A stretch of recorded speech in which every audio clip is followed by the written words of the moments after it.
श्री शिवाय नमस्तुभ्यम। हर हर महादेव। जय शिव शंभो। प्रिय श्रोतागण, आप सभी को सावन की तीसरी सोमवारी की हार्दिक शुभकामनाएं। भगवान भोलेनाथ और माता पार्वती की कृपा सदा सर्वदा आप सभी पर बनी रहे। आज सुनेंगे सावन सोमवार व्रत कथा। तो प्रेम से बोलिए शिव जी माता पार्वती की जय। जय शिव शंभो। सावन का पवित्र महीना और सावन का सोमवार भगवान भोलेनाथ को अति प्रिय है। सावन में सोमवार का व्रत रखा जाता है। माना जाता है कि सोमवार के व्रत रखने तथा व्रत कथा सुनने तथा पढ़ने से भगवान भोलेनाथ अति शीघ्र प्रसन्न होते हैं। भगवान भोलेनाथ अति शीघ्र प्रसन्न होते हैं और अपने भक्तों की हर मुरादों को पूरी करते हैं। तो आइए पूरी श्रद्धा और भक्ति के साथ सुनते हैं सावन सोमवार व्रत कथा। प्रेम से बोलिए गौरी पुत्र गणेश की जय।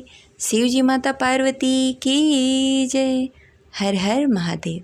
कथा शुरू करने से पहले इस वीडियो को लाइक करके कमेंट बॉक्स में हर हर महादेव अवश्य लिखें। प्राचीन समय की बात है।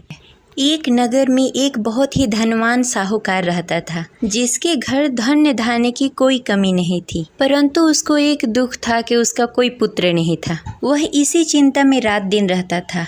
वह पुत्र कामना के लिए प्रतिदिन सोमवार को शिव जी का व्रत और पूजा किया करता था तथा संध्या काल को शिव मंदिर में जाकर शिवलिंग के सामने दीपक जलाया करता था।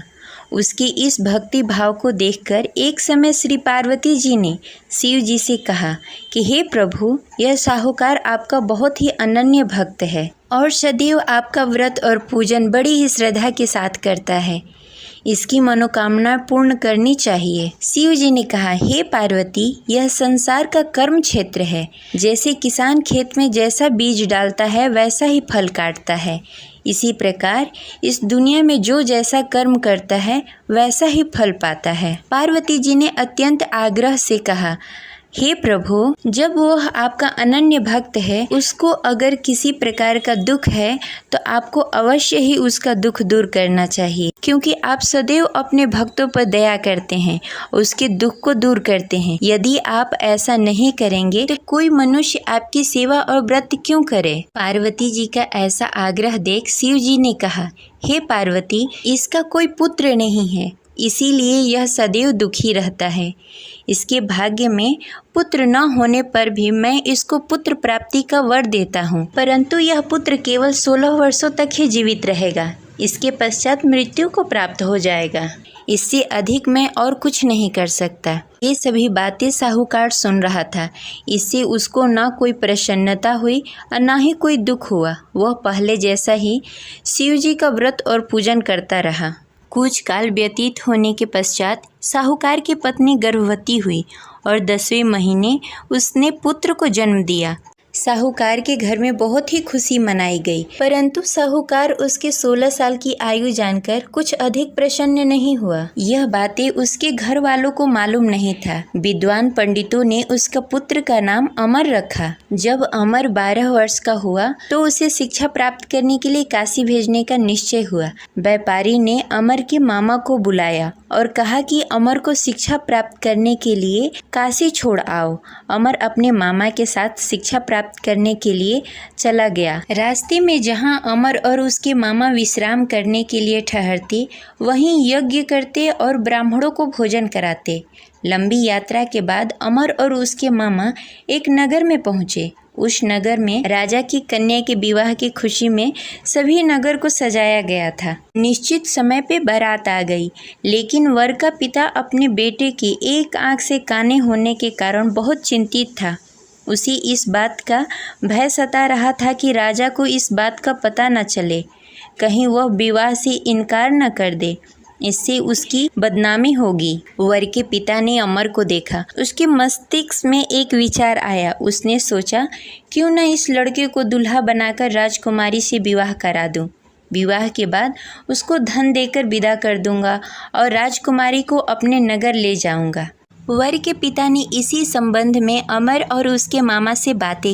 अमर के मामा ने धन मिलने के लालच में वर के पिता की बातें मान ली। अमर को दूल्हे का वस्त्र पहनाकर राजकुमारी चंद्रिका से विवाह करा दिया। राजा ने बहुत सारा धन देकर राजकुमारी को विदा किया। अमर जब लौट रहा था तो सच नहीं छिपा सका और उसने राजकुमारी की ओढ़नी पर लिख दिया, राजकुमारी चंद्रिका, आपका विवाह मेरे साथ हुआ है। मैं काशी शिक्षा प्राप्त करने के लिए जा रहा हूँ। अब तुम्हें जिस नवयुवक की पत्नी बनना पड़ेगा वह कान्हा है। जब राजकुमारी ने अपनी ओढ़नी पर लिखा हुआ पढ़ा तो उसके कान्हे लड़के के साथ जाने से इनकार कर दिया। राजा ने सब बातें जानकर राजकुमारी को महल में रख लिया और उधर अमर अपने मामा के साथ काशी पहुंच गया। अमर ने गुरुकुल में पढ़ना शुरू कर दिया। जब अमर की आयु 16 वर्ष पूरी हो गई, उसने एक यज्ञ किया। यज्ञ की समाप्ति पर ब्राह्मणों को भोजन कराया और सभी को अन्न और वस्त्र दान किए। रात्रि को अमर अपने शयन कक्ष में सोने के लिए चला गया। शिव जी के वरदान के अनुसार शयन अवस्था में अमर के प्राण पखेरु उड़ गए। सूर्योदय पर मामा अमर को मृत देखकर रोने लगे। आसपास के लोग भी एकत्र होकर दुख प्रकट करने लगे। मामा के रोने विलापने का स्वर समीप से गुजरते हुए भगवान शिव और माता पार्वती ने सुन लिया। पार्वती जी ने शिव जी से कहा, मुझे इसके रोने का स्वर सहन नहीं हो रहा है, आप इस व्यक्ति के कष्ट अवश्य दूर करें। भगवान शिव जी ने पार्वती जी के साथ अदृश्य रूप में समीप जाकर अमर को देखा तो पार्वती जी से बोला, हे पार्वती, यह तो वही व्यापारी का पुत्र है। मैंने इसे 16 वर्ष तक की आयु का वरदान दिया था। इसकी आयु पूरी हो गई है। पार्वती जी ने फिर भगवान शिव जी से निवेदन किया, हे प्रभु, आप इस लड़के को जीवित करें, नहीं तो इसके माता पिता पुत्र की मृत्यु के कारण रो रो कर अपने प्राण त्याग देंगे। इसके पिता तो आपके परम भक्त हैं, जो वर्षों से सोमवार का व्रत करते हुए भोग लगा रहा है। पार्वती जी के आग्रह करने पर भगवान शिव ने उस लड़के को जीवित होने का वरदान दिया और कुछ ही पल में वह जीवित होकर उठ गया। शिक्षा प्राप्त करने के बाद अमर अपने मामा के साथ अपने नगर की ओर चल दिया। दोनों चलते चलते उसी नगर पहुँचे जहाँ अमर का विवाह हुआ था। उस नगर में भी अमर ने यज्ञ का आयोजन किया। समीप से गुजरते हुए नगर के राजा ने यज्ञ का आयोजन देखा। राजा ने अमर को तुरंत पहचान लिया। यज्ञ समाप्त होने पर राजा ने अमर और उसके मामा को महल में लेकर गए और कुछ दिनों तक उन्हें महल में ही रखा। उसके पश्चात बहुत सारा धन वस्त्र देकर राजकुमारी के साथ विदा किया। रास्ते में सुरक्षा के लिए राजा ने बहुत सारे सैनिकों को भी साथ में भेजा। मामा ने नगर में पहुंचते ही एक दूत को घर पर भेजकर अपने आगमन की सूचना भेज दी। अपने बेटे अमर के जीवित वापस लौटने की सूचना से व्यापारी बहुत प्रसन्न हुआ। व्यापारी ने अपने पत्नी के साथ स्वयं को एक कमरे में बंद कर रखा था। भूखे प्यासे रहकर व्यापारी और उसकी पत्नी बेटे की प्रतीक्षा कर रहे थे। उन्होंने प्रतिज्ञा कर रखी थी कि यदि उन्हें अपना बेटा मृत्यु के मुंह से वापस लौटकर नहीं आया तो वो अपने प्राण त्याग देंगे। व्यापारी अपनी पत्नी और मित्रों के साथ नगर के द्वार पर चला गया। उसने अपने बेटे का विवाह का समाचार सुनकर पुत्रवधू राजकुमारी चंद्रिका को देखकर उसकी खुशी का ठिकाना न रहा। उसी रात भगवान शिव ने व्यापारी को स्वप्न में आकर कहा, हे श्रेष्ठ, मैं तेरी सोमवार के व्रत करने और कथा सुनने से बहुत प्रसन्न हूँ। इसी वजह से मैंने तुम्हारे पुत्र की लंबी आयु कर दी है। व्यापारी बहुत प्रसन्न हुआ। सोमवार का व्रत करने से व्यापारी के घर में खुशियाँ लौट आई।